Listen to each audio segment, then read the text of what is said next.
What's up everybody, Teancum here with Sew Yeah Quilting. In today's tutorial, I'm going to show you how you make these custom laptop cases, and I'll show everyone a closer look right now. Let's get started.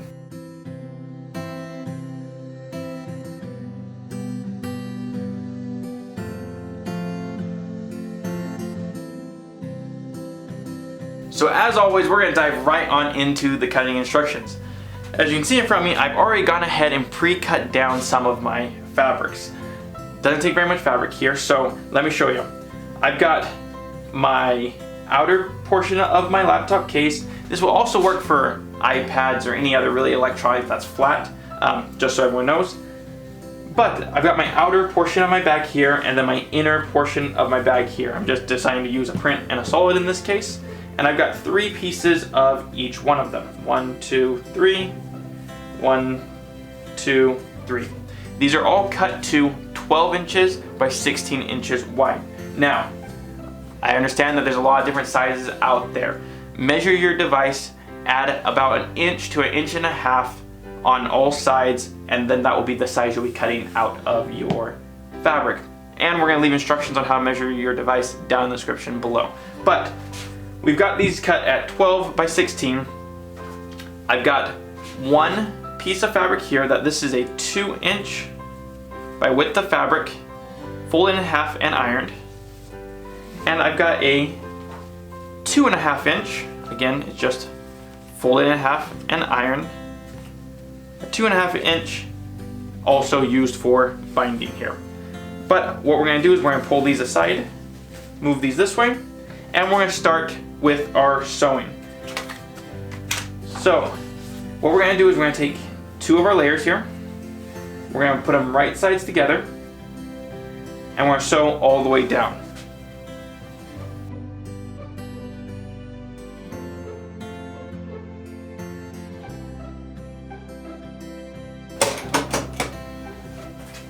So we got our first sew there. We're going to do the exact same thing, and we're sewing these long ways. Okay, so our 16-inch side here. I'm going to do the same thing to my black.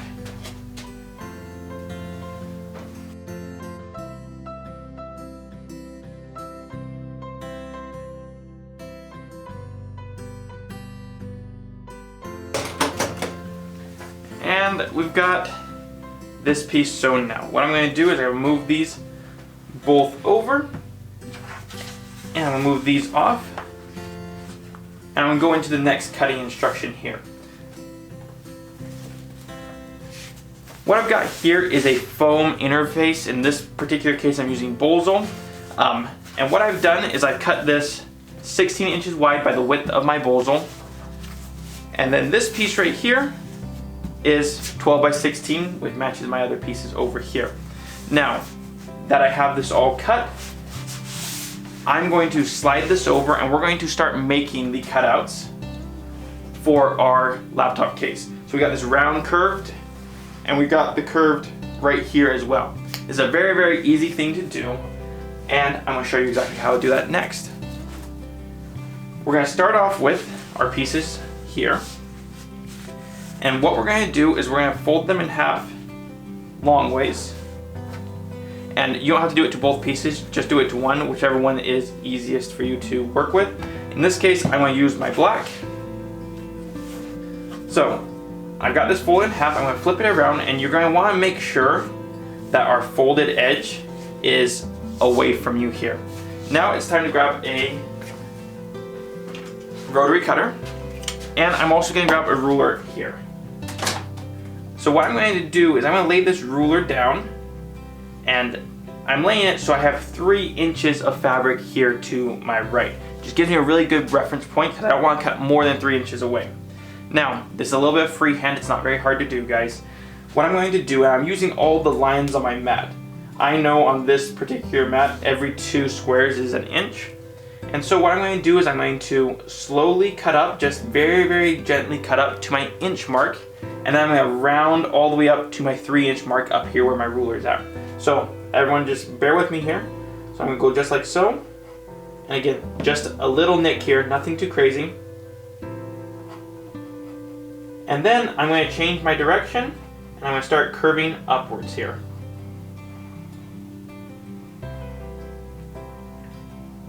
And it's way better to take off a little like so. So you can see kind of where I'm going, and then do a second pass to make sure you are on point. So I'm going to make sure I'm on point now.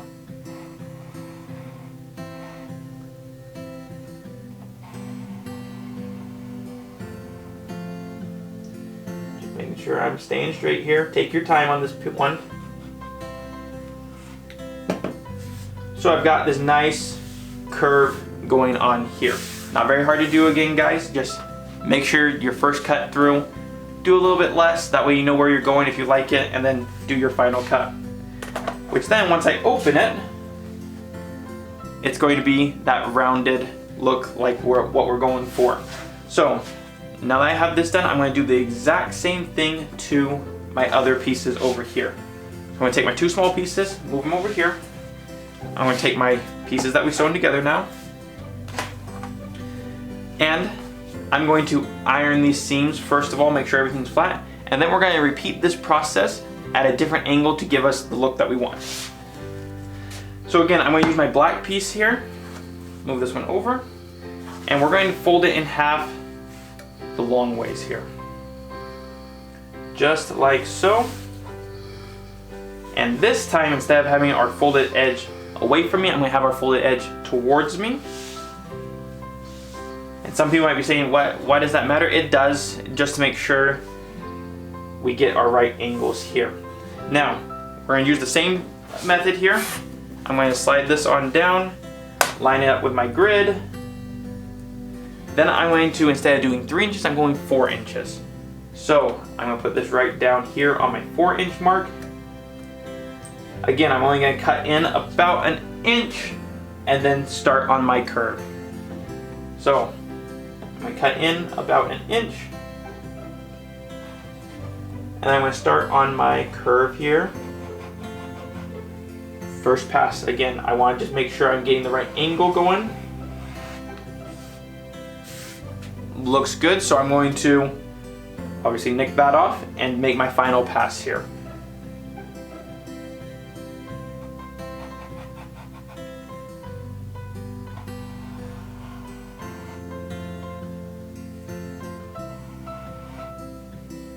Take your time. And in this case, it's going to take me one more pass.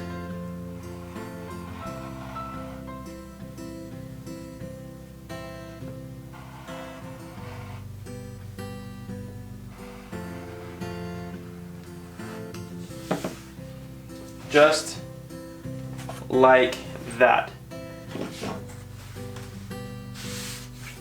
So as you can see, I have a flat part here. If you don't want the flat part and you want it a little bit more round, go ahead and fold it again. And re-round this edge. So I'm going to turn it this way, put the fold towards me, and re-round. And obviously it's right here where my edge is starting. And I'm going to just round into my piece here.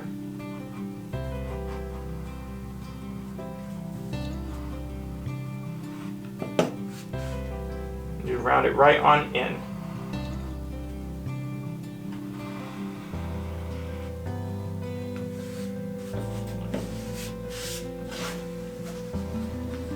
Just like so. And again, your angles are always going to be based off how round you're making your curves. On this piece, I'm going to do it a little bit more pointy, but to each their own on that one. So for our next step, we're going to take our bozo here, and we're going to take our pieces that we've already gone ahead and round off,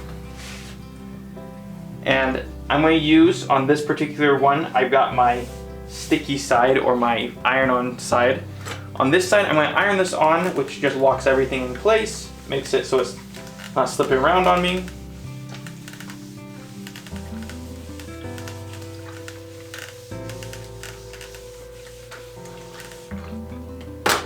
Just like so. I'm going to turn it over. I'm going to add on our piece here. This is not a fusible side, but if you iron it down real good, it normally tends to hold down pretty well. So I'm gonna go ahead and iron this on real good.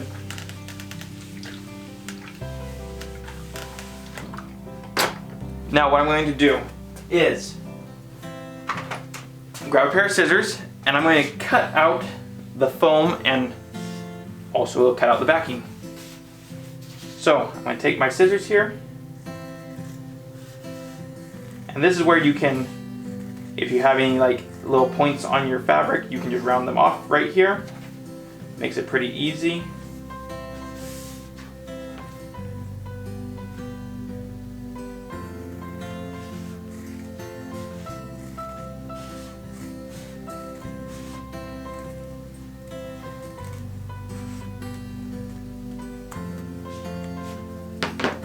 Just like so, we've cut that out.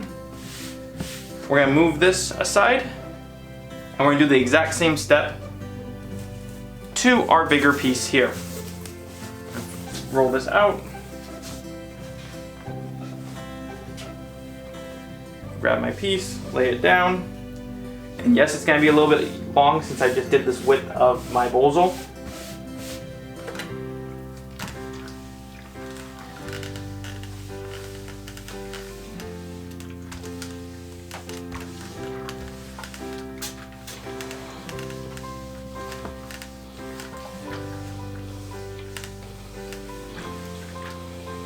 Since I've got this now in place, I'm just gonna cut off a little bit higher than my project here.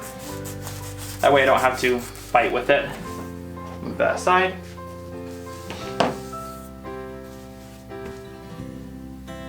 Now I'm gonna add on our piece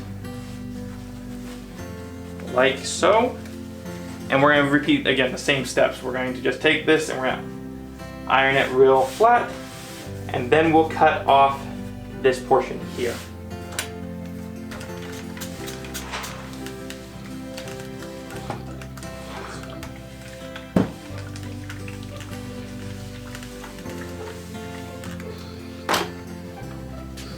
Now again, if you want to make any changes to this, you can right now while you're cutting it.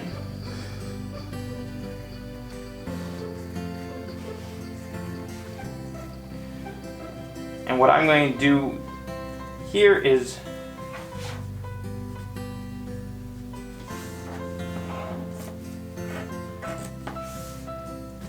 I've got a little bit more pointy than what I like, so I'm just going to round off that point once I get up there.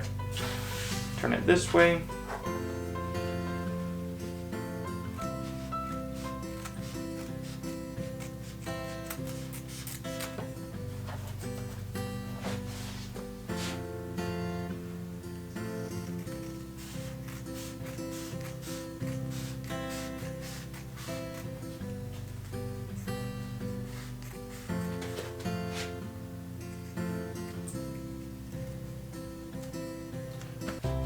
Just like so.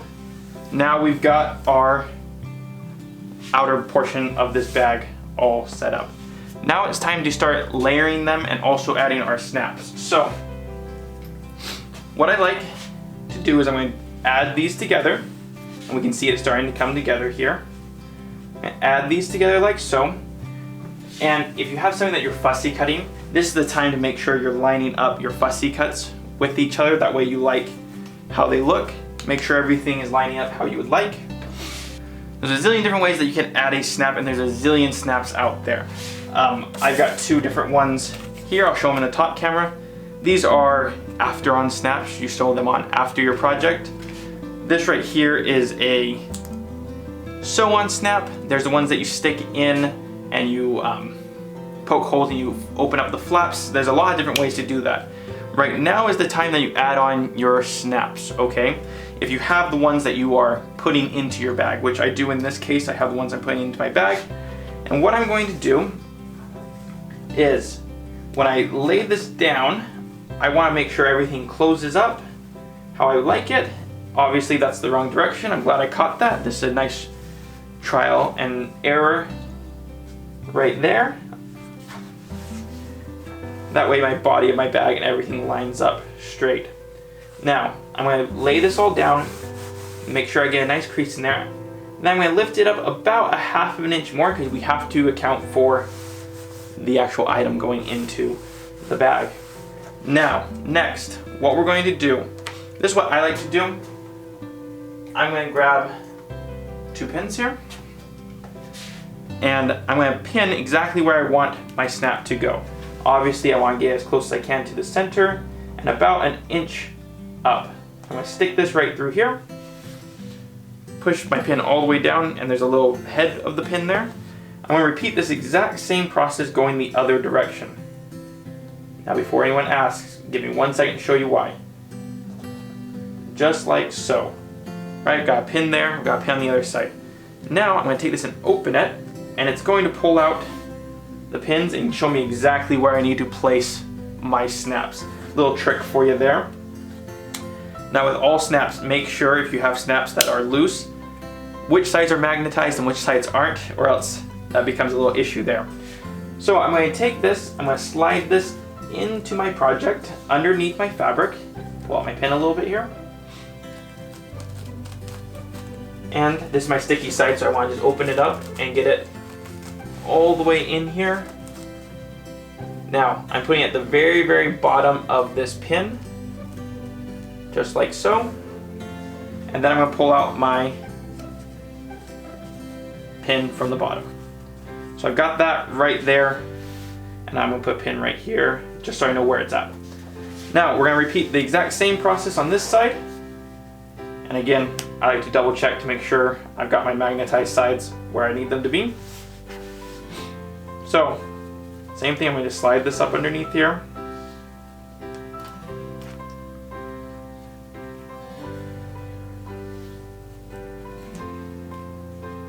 Just like so. Slide it just a hair more. Then I'm going to just do a dry fit. Make sure, yep, that's going to work exactly how I want it. So I've got that in place. I've got this one in place. There's a bunch of different ways that your snaps work. Read the instructions on your snaps to figure out how they're going to best work for you. Now what I'm going to do is I'm going to stick a pin in the snap just like so, and only through my layer of Bozal and my fabric. Same thing on that side, where's my other pin, and then I'm only going to sew it through my bottom layers here. That way you cannot see it when it's from the outside. So I'm going to just sneak my hand in here, put the pin in. Now I'm going to take this over to the sewing machine and sew this into place. Pull that one out, just like so. And now I'm going to move this over. We can now separate these from each other because they're not sewn down yet. And I'm going to take this over to my sewing machine, pull this out.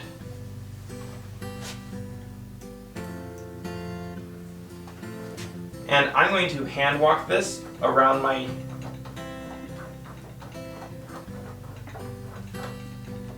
I found it easiest to just hand walk this kind. And again, hand walking takes a second longer, but you can get every stitch exactly where you need it to be.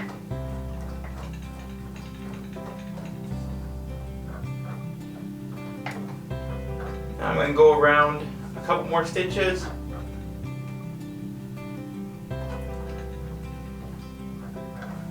Just thread.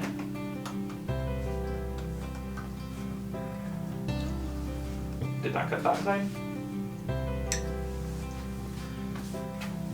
Again, put these in however your snaps say to go in. But I've got this piece now. I'm going to do the same thing, and I've pulled back this layer, as you can see. Now I can pull out this pin. I can take it right over to the sewing machine. Again, doing my hand walk.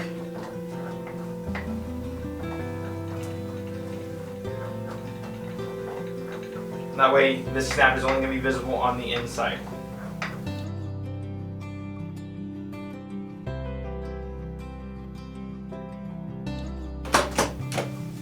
So I've got both of my snaps sewn in now.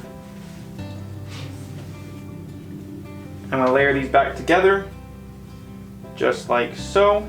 Now, I'm going to do another dry fit just to make sure my snaps are working properly, and it does. So, ooh, and it's a strong snap there. Now, our next step is to add on our binding to our curve here. This is where we're going to use our smaller piece, our 2-inch piece. And what I like to do is I'm going to sew it onto the back, which would mean underneath here, and then flip to the front. So that's what we're going to do next. And you have plenty of length here to be able to do this. So I'll flip this around the other direction.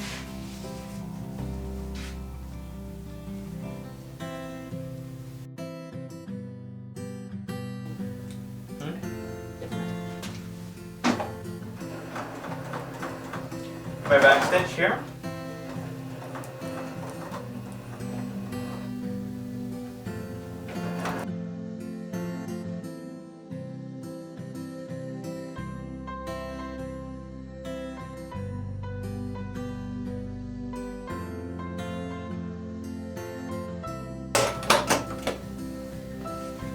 Now that we have it sewn on, we can snip off our edges here. I like to give myself still maybe 1/4 of an inch or so. And then we can take it like so, flip it to the front here, and this is why you want to give yourself a little bit of 1/4 of an inch there. And then we're going to do this just like machine binding and sew this on all the way around. So let's start doing that. The hardest part on this is just to start going, because it's a really, really thin binding. So as long as you can get your needle down into it and get started, it's not a hard project to do.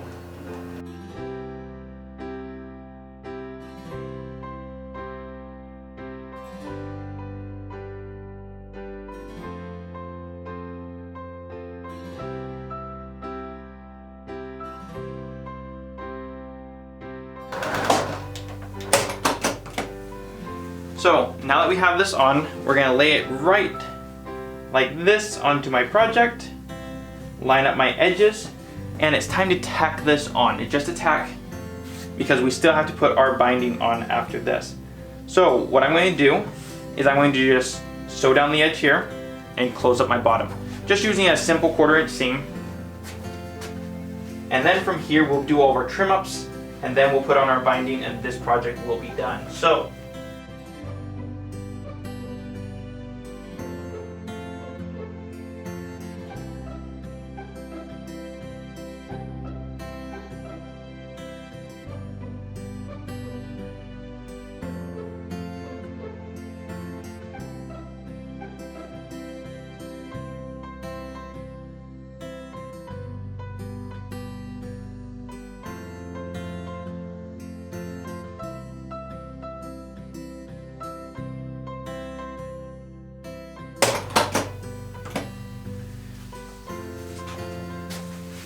now we've got this all sewn together, so this one piece now. Now it's time to add on our binding, which will end this project today. So I've got, this is a 2.5 inch strip by about 60 inches or so. I always like to start at the sides or the bottom because it's the only flat spots or the straightest pieces. So what we're going to do is we're going to lay this down just like so. About right there, and we're going to sew this on as if it was a quilt all the way around and then attach our end here. And I lied because I want to go this way while I'm doing it. There we go.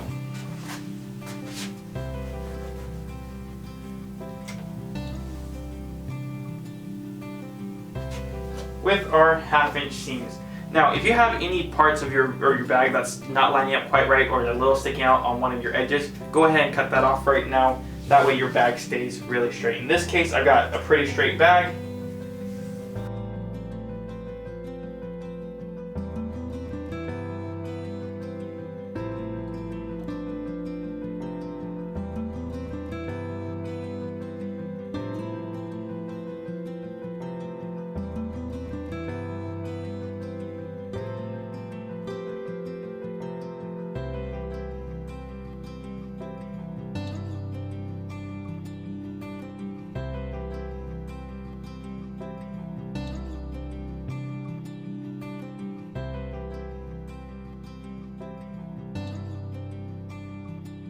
I got my corner here, and I'm going to run it off at an angle.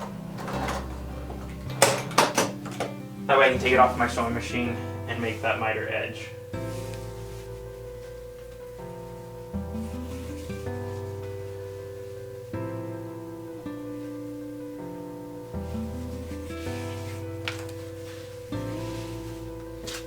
Is this enough?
Okay, now I know of a lot of different ways to do binding. Whenever I'm doing a project, I like to do the fold-in binding. That's just me personally.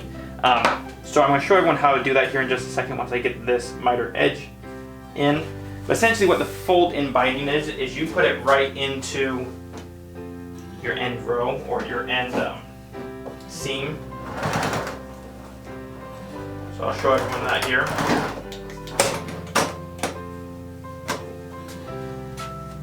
So, what you do, I'm not sure how well you're going to be able to see this on camera, but you take this edge here and you fold it in, and you fold it just like so, so there's no raw edge showing now. Now, what you do here is you're going to snip off a little bit of your edge here, just a hair, on a diagonal, and then you let them lay right into each other like so. And then you sew directly across here. Now, this is kind of like the cheater method. It's the quick method. It's the no measuring method. Everyone does a different method. This is how I normally do it along bags and projects like that. I feel like it has a little bit hard, a little bit solid, a little bit more solid of a hold.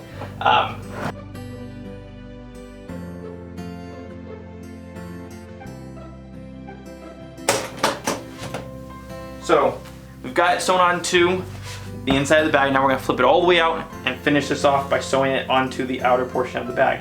Now,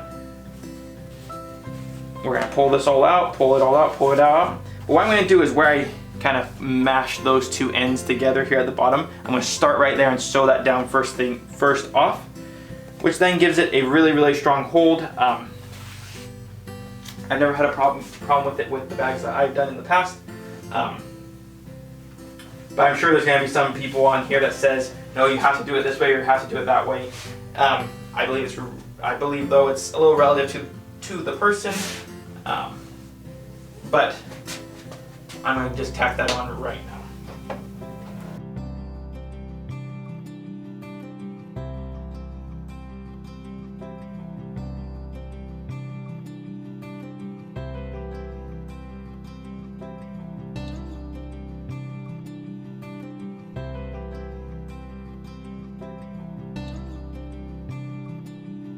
Now right here at the nose of our laptop case, I like to just fold over this edge, just a hair. That way when I'm binding it, it comes out on smoother on the outside look of your bag.